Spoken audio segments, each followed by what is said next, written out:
Hello and welcome to the latest MS Hear from the Experts webinar. This series is helping people better understand multiple sclerosis, highlights MS-related resources, plus provides tools and tips to navigate their MS journey with more knowledge and confidence. Our intention is to help you to learn more about this disease, treatments, research, wellness strategies, our programs, and much more. My name is Gabrielle Vito, and I'm a longtime volunteer with MS Canada since my own diagnosis way back in 1996. I currently sit on the BC Council as well as on the executive of the MS Ambassador Program, and it's a real privilege for me to be your moderator for today's broadcast. We'd like to take this opportunity to share that as of January 1st, there's been a name change, and the society is now called MS Canada.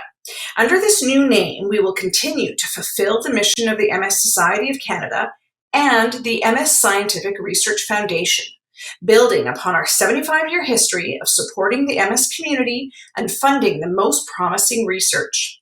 The goal is the same: to identify the cause and cure of MS, plus develop new treatments. It's a new name, but we have the same vision of a world free of MS. Stay tuned, because over the next weeks and months, you'll hear more about this transition and rebranding, and you'll see changes which will include our visual presence, especially on social media, and a refreshed website. Now, before we get started with today's presentation, let's briefly go over a couple of housekeeping items. Your microphones have been muted and will remain muted for the entirety of today's broadcast. If you have a question for today's panelist, please, anytime, type it into the chat box, which is on the right-hand side of your screen. We will get to as many questions as possible following the formal presentation. And we already have some questions in, so we're ready to go. Now, this session is also being broadcast on Facebook Live. We welcome that audience to same thing. Type in your questions anytime into your chat box. Please note, though, that questions pertaining to specific personal situations likely cannot be answered in this type of a venue, and we are going to be keeping our advice of a general nature. We recommend any personal questions you have go to either your healthcare team or, in the case of today's topic, your own financial team. And as always, there's always the MS Knowledge Network that is always there for you to follow up with your specific situation as well. Now, this session is being recorded today and will be available soon on our website in English. We also add French subtitles to the recording. That version, it takes a few weeks for it to become available. The recordings will be available on our website under Nationwide Webinars from the archived page, also on our YouTube channel, and a Facebook recording will be available as well. Also, please note that MS Canada does not approve, endorse, or recommend any specific product, therapy, or service, but provides information to assist individuals in making their own health and wellness decisions. So today's broadcast is an opportunity to learn more about strategies to plan and save money to create greater financial wellness. Financial wellness can make positive changes to enhance your quality of life, even when there may be some bumps in the road along your MS journey. Today, we have Marco Imbrogno, an RBC specialist, as our presenter. He's been with RBC for 17 years and is a leader in RBC financial planning. Planning for the future involves more than just money. It involves your needs, your values, and your dreams. An RBC specialist can provide you with specialized advice after they understand what's important to you in your life. So welcome, Marco. Please take it away. Perfect. Thanks, Gabrielle. And hopefully everybody can hear me okay. Glad to be here tonight and sharing some of the insights with you all. I'm going to go forward and just get the slides up here.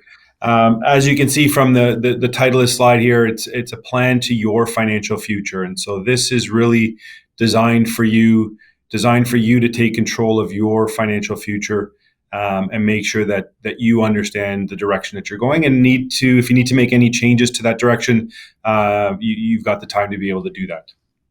So we're going to walk through a couple of things here. There's a couple of stats that I'll get into later on, but some of these things may be of general nature, but some might be a little more specific. I like this slide. I think it's a great slide because it's important that you as an individual take control of your own financial future. Nobody's going to be your biggest advocate other than yourself. And so throughout the presentation, what I would say is keep in mind that if you haven't spoken to your advisor, reach out to that person and make sure that you touch base. I mean, I would say, 6 months, 12 months, no longer than 12 months.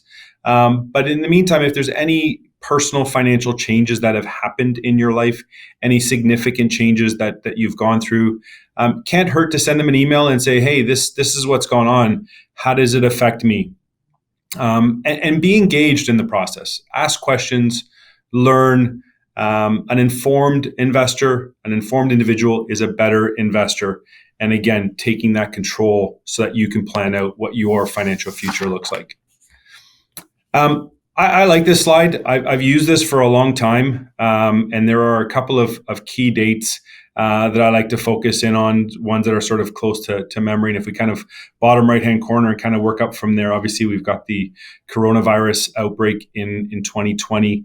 We go back to 2008 and we've got the financial crisis. We go back to 1999 and, that was the Y2K issue, and the Dow's at $11,000 or 11,000 points at that point. The Dow today is at 33,000. I think it closed just over 33,300 today. This title, there's always reasons why not to invest. Can be flip around and say there's always a reason to invest. And you've probably heard it's about time in the market, not timing the market. And so, we can go all the way back and keep going across the side, and you go back to 1986 and the Dow's at 2,000, and in 1992 the biggest recession in 40 years. Like, these are all things that some of these things we're hearing today. We're going into recession, and we've got the issues with regards to what's going on in Russia and Ukraine, and we've got supply chains, and we've got inflation and recession, and what's going to happen in Europe versus in the US. And so these issues that we're dealing with today are no different. Well, actually, they are different than what we've seen in the past. It's think of it as a title of a book. The book is the same; it's just the chapters are very different. So the end result is the same. The markets as a whole, if I put the markets in quotations, the markets tend to go up over the long term. And it doesn't always mean it's a linear line up. There's definitely going to be bumps along the road, and we can see that from the chart here. Depending on which time frame we want to look at, and we can go backwards and obviously look at COVID-19 and U.S. interest rate hikes and Donald Trump when he had that trade war with China, tech bubble, Iraq war, and so on and so forth. So you can definitely see all the volatility that has happened going back 20, 30 years, but the line itself is trending upwards. And so what I always tell people is, look at what your time frame is. If your time frame is 6 months from now, then whether you buy an investment today, tomorrow, yesterday, if your time frame is 6 months from now, then yes, it'll make a difference. But if your time is 5 years from now, 10 years from now, 20 years from now, the specific day you buy that investment becomes less and less relevant the longer your time horizon. So, understanding what your goals are and when you might need the funds, that is probably the first step that I would say you want to look at, as opposed to how am I going to invest the money? Am I going to invest in Canadian equities, US equities, high yield fixed income, GICs?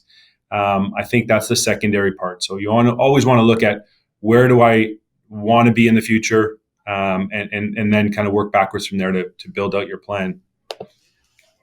Sarah Riopel, she's one of our portfolio managers at RBC Global Asset Management. And she has, and you may have seen this online, she's posted this on LinkedIn a couple of times, some of her basic truths about investing. And I've got a couple of them that I think are valid and probably resonate with me more so than all of them. But the second one, where it talks about diversification. We'll get into some of the diversification, different asset classes in the next couple of slides, but diversification is key, because not all asset classes are going to perform in the same fashion at the same rate of return every single year. So think of it kind of like an elevator versus a teeter-totter. An elevator has everything going up and down in the same direction at the same pace, whereas a teeter-totter might offset, one going up, one going down. So you want to have different asset classes within your portfolio, again, depending on what your goals are.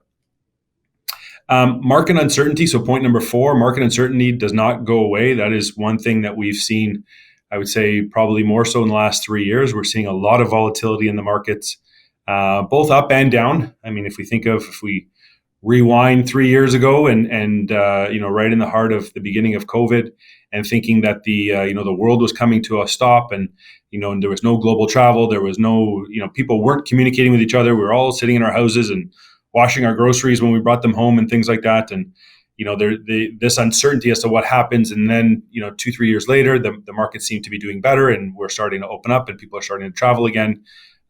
So that kind of thing happens with the markets as well. Uncertainty will never go away. Probably the only thing that is certain in our lives is change, and definitely when it comes to the markets is volatility. So point number 8 there, not all strategies outperform at the same time. If we look back in the 2015, 2016, 17, 18, things like that, the U.S. Market did quite well during those timeframes. We look at the last maybe year or so, and Canada did well, relatively speaking. And now we're seeing a lot of people going into fixed income and GICs, and that's the asset class that's doing well. So not everything is going to do well at the same time and produce those returns, but that goes back to the diversification part of point number 2. And the last one there, a down market doesn't equal personal financial crisis. So just because the market is down doesn't mean that you need to go and sell your entire position and make wholesale changes. Again, I think that comes back to what your time frame is, when you might need the funds, what were the goals around creating that portfolio to begin with. And so I think understanding that kind of strategy is important to making sure that you stay invested and you're spending time in the market, as opposed to trying to time the market.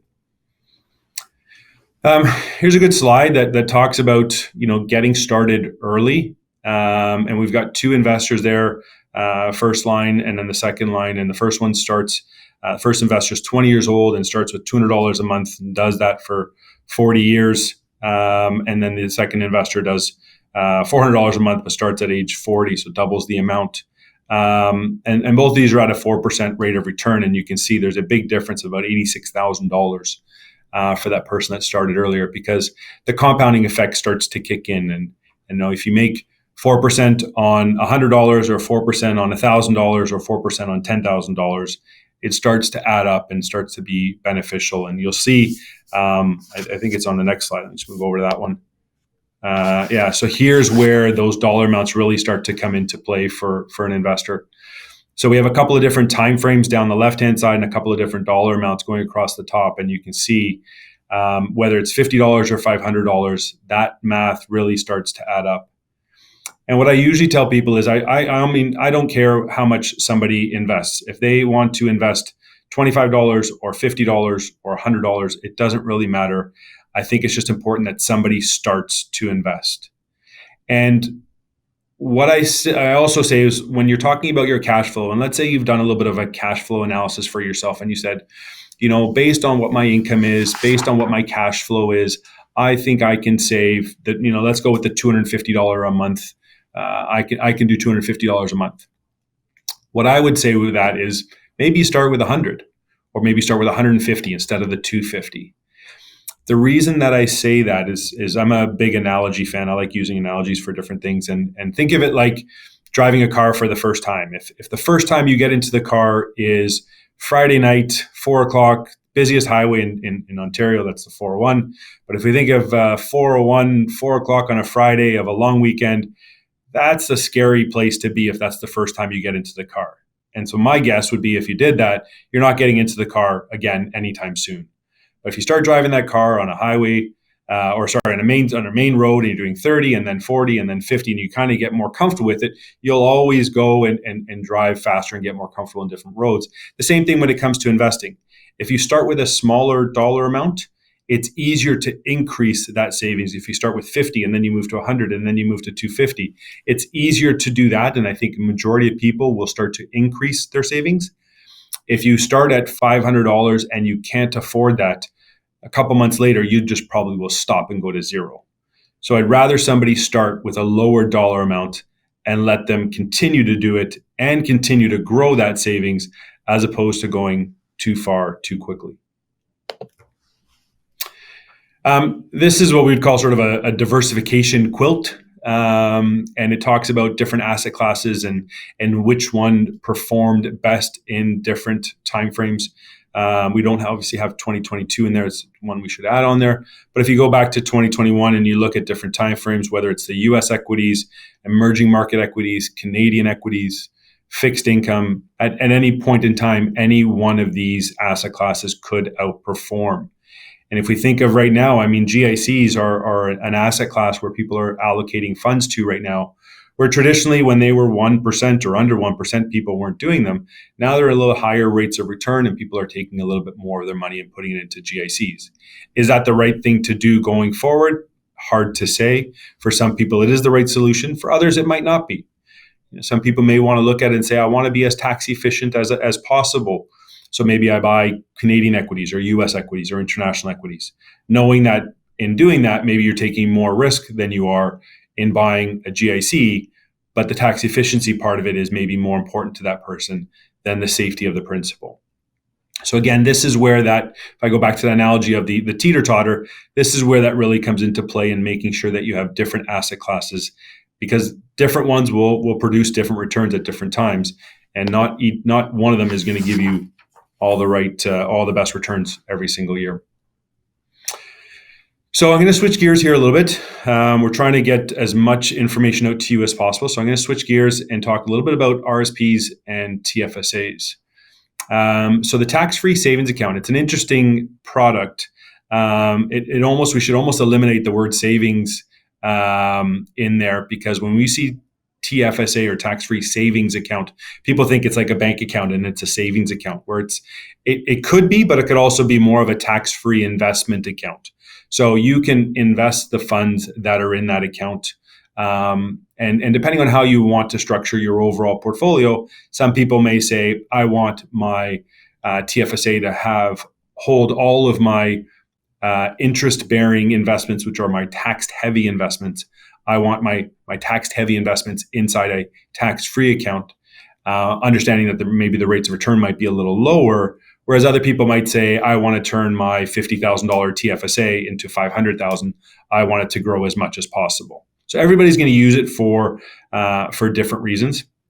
It starts at the age of 18. There's annual contribution limits. So for right now, the limit is $6,500. After that, every year there'll be an additional amount in going up in increments of $500. That's the way it's set for at this moment. If you've never had a TFSA before, the cumulative limit is $88,000. So if you've got money, let's say money parked in a savings account and it's your rainy day fund, maybe it makes sense if you have room in your TFSA. Maybe it makes sense to park those funds in cash in your TFSA. So that way, even if you earn $1 of interest income, then at least that dollar is a non-taxable dollar, as opposed to leaving it in the savings account, it becomes a taxable dollar. Because with the TFSA, you can redeem those funds at any point in time. You never lose the contribution room either. So for example, let's say you put in $80,000 today, and in a month from now you say, whoops, I need 50,000 of that. Well, you can take out your $50,000 out of the TFSA, and then you get that room back in 2024. So the next calendar year, plus whatever the room is for that year as well. So you always get your room back in a following year. You just can't make the contribution in the same calendar year, because it could put you into an over contribution position, and that could be fairly costly in terms of penalties. With the RSP, that is more of an income-based plan, in the sense as the higher your income, the more making a contribution to an RSP would make sense, because you lower your tax bracket. Contributions into the TFSA are done with after-tax dollars. Contributions done into the RSP are done with before-tax dollars. You have the ability to redeem out of an RSP for first-time homebuyer purchase or lifelong learning if you're going back to school. There are certain repayments that need to be made, and certain rules around those repayments. And if you have questions on those, then you can reach out to your advisor or reach out to myself or Beverly, and we can help answer those questions. But you can use the RSP for something other than just retirement. But I would say if you've used your first time, or if you have a house already and you are already, not going back to school, then I think the RSP is more going to be strictly for retirement. A lot of people ask about the contributions and how they work and what their refund could look like. So basically, this is a very simple chart that says if I were to make a RSP contribution versus no RSP contribution. So in this case here, if somebody makes an income of $40,000 with no RSP contribution, there's obviously no tax refund. If that same person or they decide to make an RSP contribution for $5,000, what it does is reduces your taxable income now to $35,000. So what that means is throughout the year, you've had an income of $40,000. You've paid through your employer an income of $40,000. You've paid taxes up until that level. And so on your T4, it says, I made $40,000. I paid $7,500 in tax, or whatever the numbers are going to be. Then you're fine. But when you make a $35,000 or a $5,000 contribution rather, and now your taxable income is only $35,000, if you should have only paid $6,500 of tax, but you already paid $7,500, that's essentially what your refund is. You're essentially getting that $1,000 of tax money back that you paid. So great way to save money from a longer term perspective. The higher somebody's income, the more the RSP makes sense, in the sense that our tax system is a graduated system, in the sense that the more you make, the more you pay. So when your income is higher, it makes sense to make those contributions and get some of your taxes that you paid, get some of that tax revenue back to yourself. Here's a chart on the TFSA. So where somebody over the last 10 years or 20 years in terms of doing the same contributions, earning the same rate of return. One person does it inside the TFSA versus one person doing it outside the TFSA. And you can see that over 20 years is just over $38,000 in tax savings by having it in the TFSA. So if you think of husband and wife or common law couples or partners that may have TFSAs together and the limit is $88,000 today, that's north of $190,000 that somebody can put to combine into their TFSAs. And shelter all of the gains on that moving forward, which could start to add up to a significant amount over time. So again, switching gears to a little bit of the RESP and RDSP, so Registered Education Savings Plan and Registered Disability Savings Plans. So the RESP signed for individuals that have children, and you can make contributions into that plan for up to $2,500 per year and get grant from the government of 20%, so $500. So if you have a newborn baby and obviously they need a social insurance number, so that's the first thing you need to do. But once you get their social insurance number, if you open up an RESP, then you can put in $2,500 and you get 20% grant on that. Now, a question sometimes comes up is, oh, my baby's 5 years old. I haven't done it yet. Can I go back? And the answer is yes. So the way it works when you're trying to get previous year's contributions is you can contribute up to $5,000 per year. So the first $2,500 would be for current year. The second $2,500 would be 1 year back. And you get grant on both of those years at one time. So if I made a $5,000 contribution today, I'd get the 20% grant for 2023. I'd get the other grant for 2022. And then in 24, I'd do another $5,000 and I would get 20% grant on $2,500 for 24. And then $2,500 contribution would be allocated to 2021. So you can go back 1 year at a time. So if somebody has a child that's 5 years old, it'll essentially take you the next 5 years of $5,000 contributions in order to get fully caught up. But you can do that. It's just 1 year at a time. For the RDSP, this is for individuals that have children that have a disability and qualify for the disability tax credit. It is a little bit more in depth in terms of how the contributions are allocated for grant purposes. And there are different calculations based on somebody's net family income in terms of how much they'll get from the government. So I won't go into too much detail on that, but if that is something that somebody wants to discuss, we can go through that again, either myself or your own advisor. But it can be, there's actually more grant money available through the RDSP than there is available through the RESP. So if somebody does have a child that does fall into that, then I would say that definitely something to reach out and definitely something to look into. On back just to the RESP, just a sort of a visual graph of what we already talked about. You can do your contributions as the parent or the grandparent or whoever, make those contributions and get the grant money for the child. So it can start to add up and be beneficial for somebody. All right, so now let's kind of move over a little bit and say, okay, what is retirement going to look like for me? Now we talked a little bit about other people and the RESPs and potential RDSPs, but now what does it look like for me if I want to retire? And so a couple of points here to think about, and how will your employment situation change? Meaning, are you going to continue to work in your current job but maybe work less hours? Are you going to take a part-time job and do something different? Are you going to work full-time but just somewhere different as well? Start your own business? All these different things that you have control over when you get to retirement.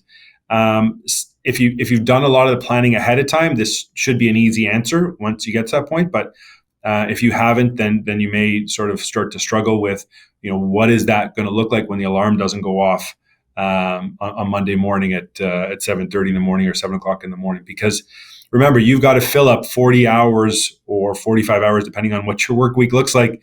You've got to fill up that time, because before, when you were working, you were earning an income and not spending money during those 40 hours. And now all of a sudden, where you don't have to work, you have to occupy that time, and sometimes that costs money. So making sure you sort of plan that out and say, what is that going to look like? What concerns do I have for the future? Where am I going to generate my cash flow from? What am I going to do during those 40 hours? It's not a 7-day long weekend. That's where that planning comes in. And that's where it comes in when it says, what do you want from retirement? What do you want that retirement to look like? Because, somebody's retirement today is very different than, our grandparents' generation. If I think of, my grandparents versus my parents versus all those retirement plans are going to be vastly different depending on somebody's time frame and somebody's lifestyle, right? You have things like, different longevities. People are living longer these days. Like we used to plan to age 90. Now we plan to age 95. We're seeing more and more people live to over 100. So we want to make sure that we're planning things out properly and making sure that there's enough resources and funds to last us throughout that retirement. I think, probably I've highlighted or underlined the keep your eye on taxes, because that kind of circles around everything else there. No single paycheck, multiple sources of income. But taxes are going to be extremely important when you retire.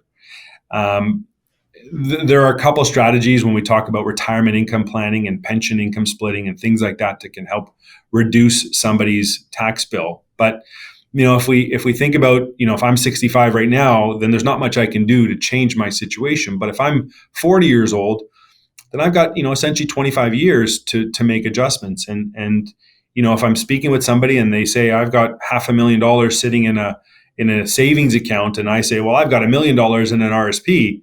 Well, the question is, who's better off? The person that has $1 million sitting in an account that is 100% taxable, or somebody that's sitting in an account that is 100% tax-free, but they have half of the money? And I think the right answer to a question like that is probably somewhere between the two. Having money in a savings account, in a TFSA, in an RSP, in a pension, and all these different income sources is important, because when you get to retirement, again, you don't have that one single paycheck. You've got multiple paychecks coming in, and you want to have planned that out ahead of time to say, well, this is where I think my money is going to come from. Do I want to take it out if I'm 62? Do I want to start drawing on my CPP? Do I want to take that earlier? There's different schools of thought on it. And some people say, at 60, I want my money. I don't care that I'm getting a reduced amount. I want my money. And then there's other people that say, I'm not giving the government the 30%-ish discount on my CPP. Give it to me at 65. I want 100% of whatever I'm entitled to. And then other people are saying, I'll give it to me at 70. I don't need the money right now. I'd rather take the increased amount 5 years from now. And I don't think there's a right answer for everybody. I don't think it's a one size a little different. Let's move forward here. I think the system might be. Oops. Sorry, it was just frozen on me there for a second. Perfect. So again, talking about the different sources of income, I mean, if we think of the first one there, you got the government benefits. You think of old age security and CPP. CPP is an income-based government benefit. So if we think of what our income was pre-retirement, that'll tell us generally what our income from CPP is going to be. And if you're not sure, you can also Google CPP statement request, and you can get a statement of what your contributions have been so far. And there's projections as to what it could look like when you get to 65. Old age security is a residency-based benefit in the sense that, depending on how long you've lived in Canada, will dictate how much OAS you're going to get. Generally speaking, if you've lived here for 40 years past the age of 18, you're going to get 100% of OAS, assuming your income is below the clawback threshold. We'll call it about 75,000. And then, if you've been here for 30 years out of the 40, then that's 75%, and so on and so forth. So very simple calculations for OAS, just based on residency, whereas CPP is more based on somebody's income pre-retirement. We can have workplace pensions, whether they're defined benefit or defined contributions, RSPs, RIFs, TFSAs, locked-in plans, different sources of income coming through. That home equity piece at the bottom, second from the bottom there, think about, am I going to stay in the house that I'm in? I mean, if it's a 4-bedroom house in downtown Toronto, there's value there. Is that somewhere I want to stay long-term, or do I want to downsize and take some of the equity out and move to Vancouver where the kids are, or Montreal where the grandkids are, or something like that? So sometimes people will look at downsizing and be able to pull some equity out of their house.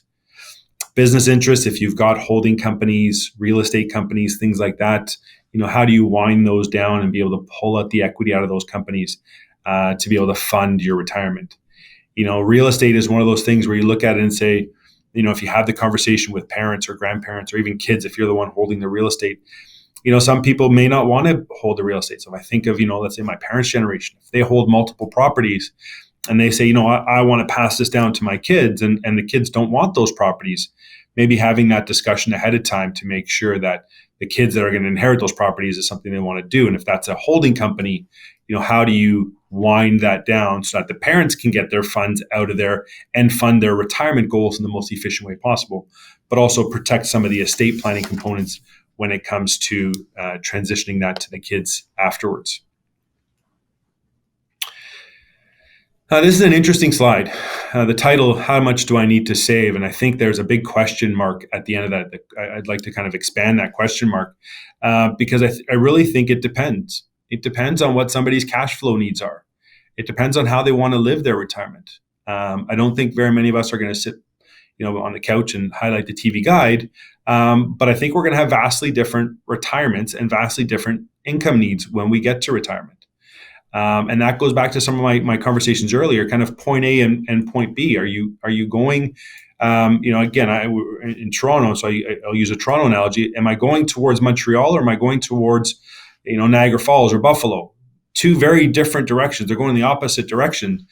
Understanding which way I'm going first is more important than getting in the car and starting to drive. So I think, what does that look like? It really going to depend. And I think that's where the planning comes in. That's where conversations come in between yourself, your spouse, your partner, and saying, okay, where do we want to be together in 10 years from now? What do we want to be doing? And sort of having those conversations, because the cash flow you have right now, you may fund different goals and you may fund different accounts depending on what your needs are going to be. And then that last part there where it talks about the investor profile, that is to me is a little bit of a byproduct of the initial part and the initial conversations. You may decide, or you may be comfortable as a growth investor or as an aggressive growth investor and say, I want to take on as much risk as possible. I want my money to grow and I want to see it double in the next 10 years. But if you need your money in 2 or 3 years, then maybe you really can't take that level of risk. maybe you sacrifice potential rates of return for safety of principal. Could go the opposite way as well. But this is where having those conversations, having that plan is important, because you know, it's great to just save money. There's nothing wrong with that. I think of my father, and my father was saying in the back of my ear all the time, save 10%, save 10%. So I don't think there's anything wrong with just saving money, but sometimes we can save money in a more efficient way, which will help us over the long run. I'm going to make a change over here, talk a little bit about estate planning. I know I'm kind of going through a lot of different things and hopefully touching on a lot of topics for you. But, when it comes to an estate plan, somebody thinks of an estate plan, I think of a will. And there's a lot of components, a lot more components than just a will when it comes to estate plan. But the will is essentially a document that becomes a valid document on the day that somebody passes. So the will essentially speaks for you when you can no longer speak for yourself. There's a talk about powers of attorney in a second, but if you think about it, if you have multiple properties, or you have a house, even just one property, or you have cars or real estate or art or whatever the case may be, and you've got a specific wish as to how that gets moved from one generation to the next, that's what the will is going to talk about. And there are different ways that we can help reduce probatable assets, or assets that flow through the estate, whether it's naming beneficiaries like we talk about in the third point there, insurance policies, things like that. But the will is one component to somebody's estate. We have joint ownership. So when you have let's say, for example, a bank account, that's usually joint with right or survivorship, meaning that if something happens to me, for example, then it goes to my wife. If something happens to her, it goes to me. So it survives one person's passing. And if the asset is joint with right or survivorship and both people pass, it then goes to their estate. The other option is joint tenants in common, rather. So that means we own the property or own the asset 50-50.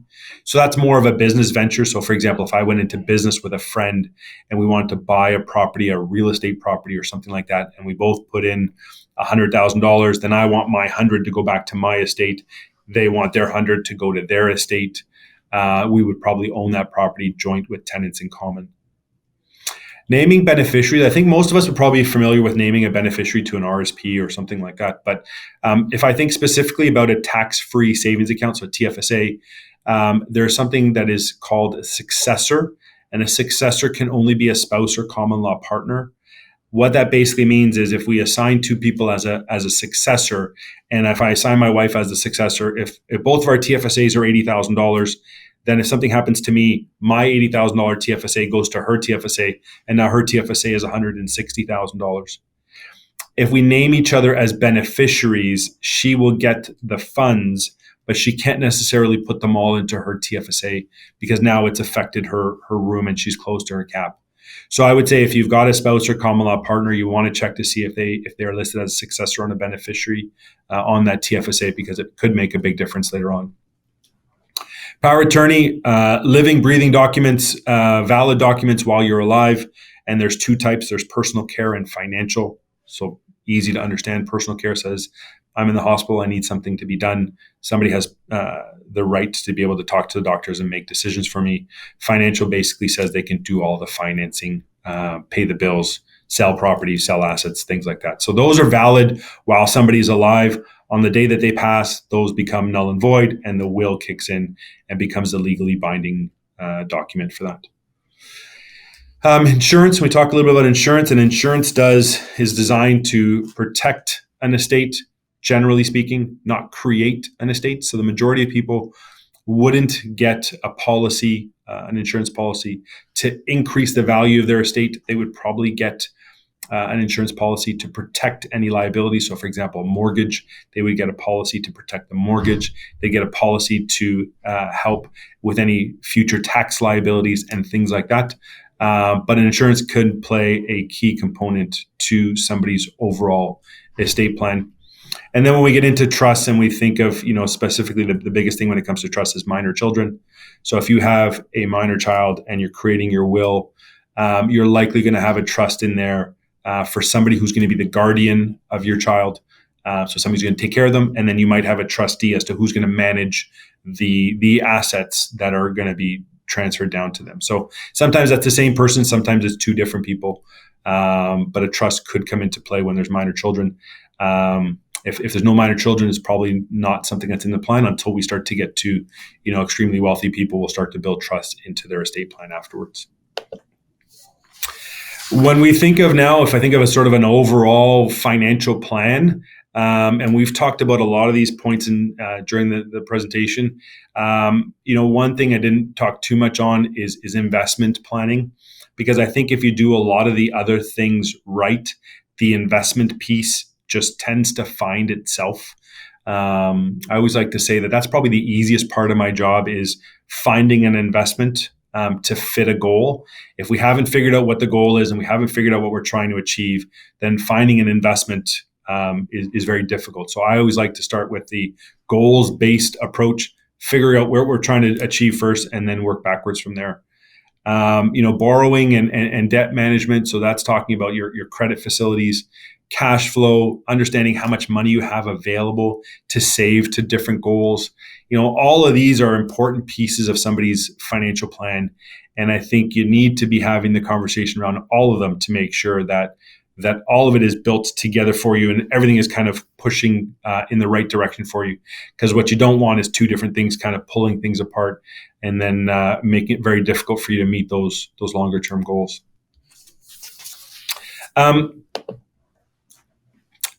Environmental, social, and governance. So ESG, we're hearing a lot about this in the media. I'm not going to spend a ton of time here, but ESG is basically how we look at investments and where are we allocating our capital. And so RBC Global Asset Management does focus on ESG and looks at it as one of our key screeners to say, does a company that we're essentially investing in, do they follow some of these key criteria?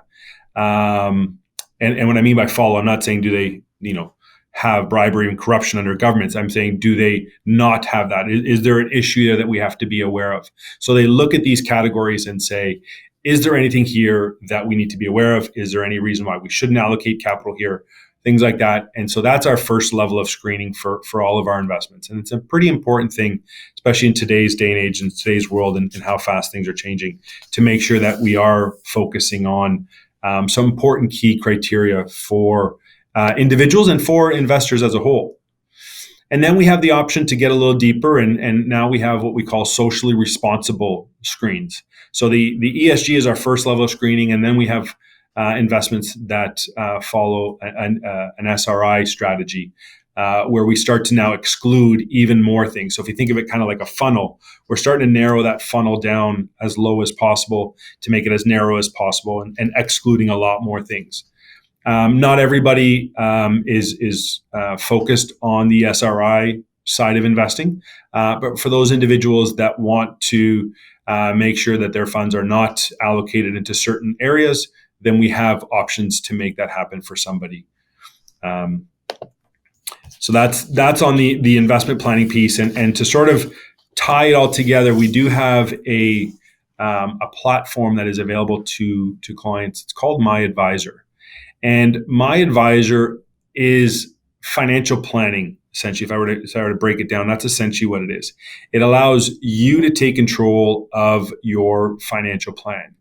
It's available through everyone's online banking. And what it basically does is it says, you put in some retirement goal or a different goal, because you can have multiple goals, and you can say, I want to fund X amount of dollars at a certain age. So in this case here, somebody wants to have a goal of $5,000 a month. They're an aggressive growth investor, and they want to contribute $700 towards that goal. They're 93% funded based on all the different asset classes that they have, whether it's pension, CPP, OAS. They're 93% funded.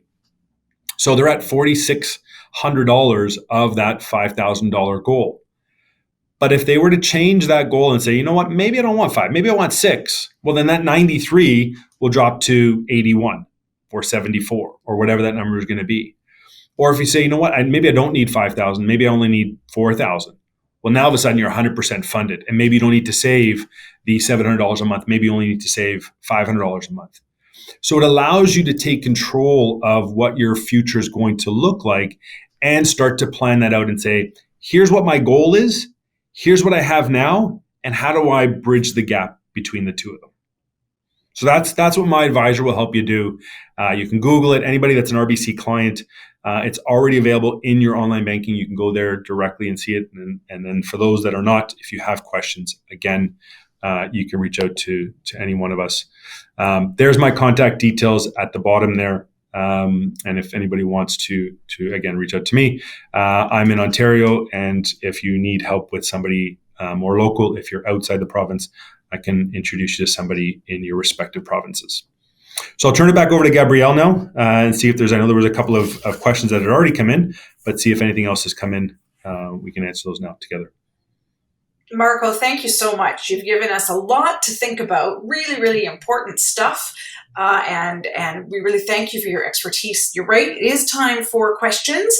We do have them coming in, so keep them coming, folks. We're going to start with the ones, like Marco has referred to, that were already submitted. They refer to some of the products you did talk about in your presentation. So the first one, it has to do with risk. I'm not comfortable with risk when it comes to my hard-earned money, this person is telling us. Besides a basic savings account or an RRSP, is there risk involved with a tax-free savings account? The answer to that would be, it depends. And that's the answer that comes up a lot when we talk about financial planning. Is there risk in a TFSA? It depends. The TFSA is an account. The RSP is an account. The RIF is an account. All these are accounts. What you hold within these accounts will dictate the level of risk. So if Gabrielle, you're holding a TFSA that has 100% Canadian stocks in it, and I'm holding a TFSA that has 100% cash in it, we both hold the same account, but your level of risk is a lot higher than my level of risk. So risk is a function of the asset that you're buying within the account. It's not at the account level. Excellent. So we're going to move on, still on TFSAs. With the TFSA, it sounds like my contributions are invested, possibly as a GIC with a maturity date. And I'm wondering if any interest earned is taxable.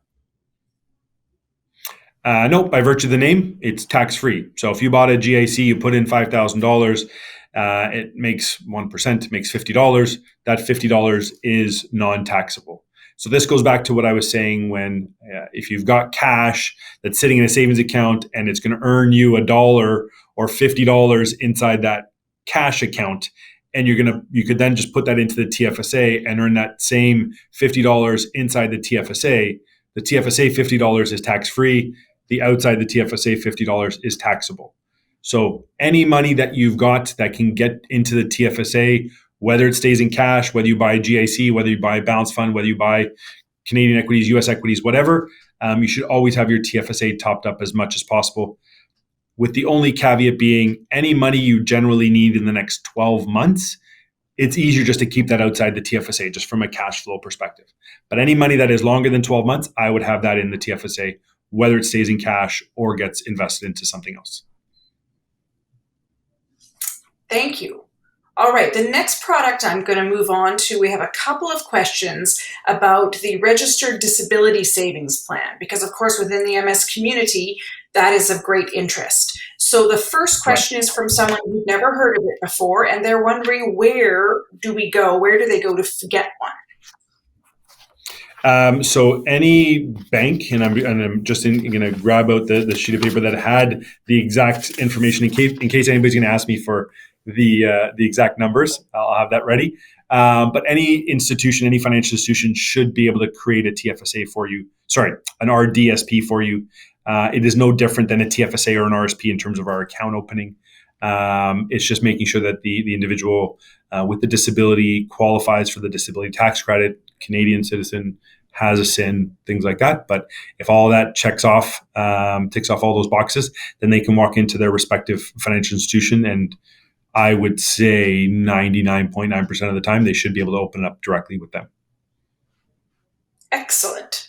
Now, the other question regarding the disability savings plan, registered disability savings plan, is can you catch up? I know in your presentation you referred to that about the education savings plan with an Yep, RDSP. You know if there's a catch up allotment in there? there is. Yeah, you have the ability to catch up over a couple of years. It's a little bit more complicated than the RESP in terms of the amounts. You can get up to, I think it's about 10,500 per year of catch up. So there are the rules around that are a little bit different. So I don't want to misquote that, but the short answer to your question is yes, you can get caught up. Awesome. All right, moving on now to another product you referred to, and that is the RESP. This question is that only for children? Children up until the age of 17. So depending on what your definition of children is, I would say yes, up until the age of 17. Right, okay, well, Ask a it could have been 17-year-old, they'll think they're not children anymore. exactly. But that's good to know. That's great information. All right, again, because we're dealing with the disability community, we do have a question here. This may be a little bit too specific, but it does affect people within the MS community, so I think it's a great question. Does Marco have any suggestions about how the finances work if and when a person has to transition from their house into a long-term care facility? If not, who should we connect with to find out more information about that? So I'm going to take that as I didn't hear anything to do with the RDSP in that question. I think it's more of a, get to a point where maybe we're downsizing, maybe I can't live in the house that I'm living in, stairs, multiple floors, that kind of thing, which is a very common scenario. We in fact did that with my grandmother. That was in first they were in a house and then they moved to a condo, and now grandfather has passed away, so it's just grandma that's around now, and it was just getting too much for her, and a little bit actually, a little bit lonely living in a house or a condo by yourself.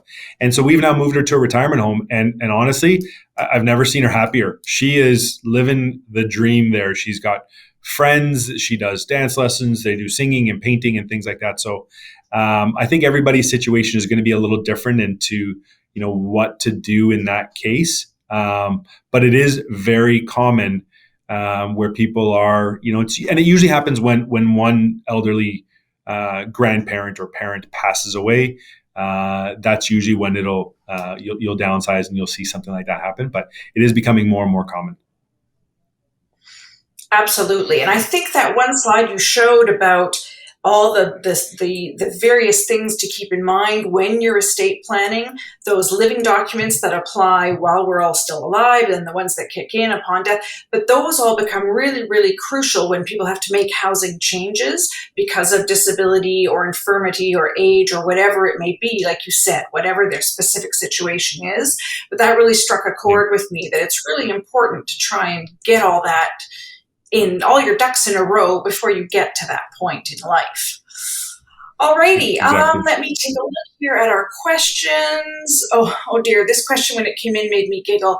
So is there, and maybe I shouldn't have, that's just my own bad sense of humor. Is there any advice, because I'm getting close to it myself, is there any advice for people that are already retired, or is it just too late for us?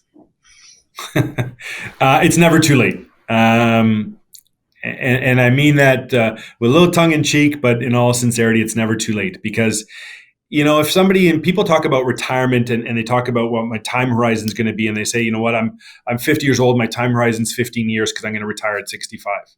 Well, your time horizon isn't 65. You're not taking out all of your assets at age 65. If we think of people living to 90 and 95 and 100, your time frame is another 30 years from that. And for people that retire early, you might actually be retired for longer than you were actually working. So it really depends on that person's situation and what their income is, because does it make sense? And we didn't talk about it, but does it make sense to maybe pull out a bit more out of the RSP to bring you into a certain level of that tax bracket and get you right up to that the next bracket, knowing you don't need that additional money, but maybe put that into the TFSA to help shelter future income from tax. And so there are different things that we can do depending on somebody's income situation, whether we can do some pension income splitting between spouses or common law partners and help reduce, maybe my tax bill is up here, my wife is not making any income, but if I can reduce my taxable income down to here, I give her a little bit, but our net family bill together is lower, then there's things like that that can be done to help reduce the overall tax liability for someone. All right, Marco, thank you so much. We've come to the end of our time for questions. I really want to thank you for your time today, Marco, and sharing your expertise with us. This has just been a fabulous presentation. Happy to be here, and I'm glad we're able to share this with everybody. Alrighty, well, as we wrap up today's broadcast, we want to remind you about the MS Knowledge Network, which is staffed by trained navigators who provide consistent, quality information and support. You can connect by phone, email, or live chat through the MS Society's website, and know that the interactions and information is trustworthy. Navigators can help you learn more about the programming and resources we offer to support individuals and families affected by MS. They can also help you find other community or government supports and programs, plus so much more. For information and support, reach out always to the MS Knowledge Network. If you'd like to sign up for the monthly e-newsletter, an MS Navigator can help you do that as well. When you receive the e-news, you're kept up to date on the latest MS research and treatments, the Society's programs and services, fundraising, and volunteer opportunities, inspirational personal stories from people affected by MS, and so much more. It's all delivered to your inbox each month. Now, we want you to be part of the MS community, and we encourage you to get involved with our programs, services, events, government relations, and volunteer opportunities. These days, connecting with each other is more important than ever, and information is available on our website on how you can do just that. If you have any questions or need support for this webinar or any of our educational activities, you can reach out to the education team by email at education@mscanada.ca. We want to thank everybody for joining us for today's broadcast, and a special thank you to RBC for joining us to give us tips on our financial wellness this time round. So on behalf of MS Canada, thank you for tuning in today. Take care. We'll see you next time. Bye-bye.